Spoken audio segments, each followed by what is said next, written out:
আমাদের পার্টি সিপিআইএমের পশ্চিমবঙ্গ রাজ্য কমিটির সভা গতকাল শেষ হয়েছে। সেই সভার সিদ্ধান্ত অনুযায়ী রাজ্য সম্পাদক মণ্ডলীকে দেওয়া হয়েছিল সিদ্ধান্ত নেওয়ার ব্যাপারে অধিকার। সেখানে রাজ্য সম্পাদক মণ্ডলীর সিদ্ধান্ত প্রতিকুর রহমান শত্রু শিবিরে যোগ দেওয়ার জন্য এবং পার্টি বিরোধী কার্যকলাপে লিপ্ত থাকার জন্য তাকে আমরা বহিষ্কার করছি।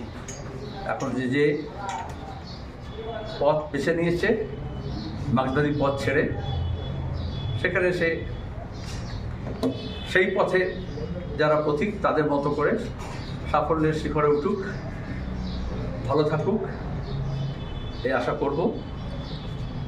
এবং a man is known by the company he keeps, so let him enjoy his new company. কিন্তু আপনাকে একটু ইমোশনাল লাগছে কেন? কালকে বলছেন আপনি যেটা সন্তান হারানোর সময়, আজকেও দেখছি আপনারা একটা ইমোশনাল, অনেক ইমোশনাল হয়ে বলছেন।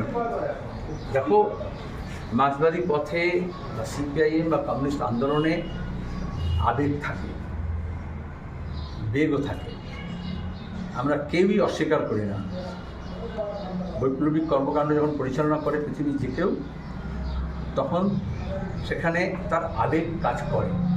কিন্তু যখন সংগঠন তৈরি করি, আমরা গঠনতন্ত্র মানি, যখন রাজনীতি আমরা করি তখন কর্মসূচি মানি এবং আমাদের শ্রেণী স্বার্থ এবং শ্রেণী ঐক্যকে দেখতে হয়।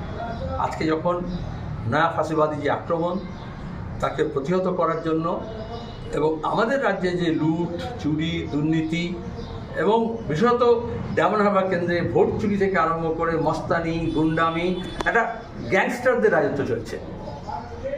সেই গ্যাংস্টার এর বিরুদ্ধে যখন লড়তে হচ্ছে, তখন বৃহত্তর খেটে খাওয়া মানুষকে আমরা ঐক্যবদ্ধ করছি।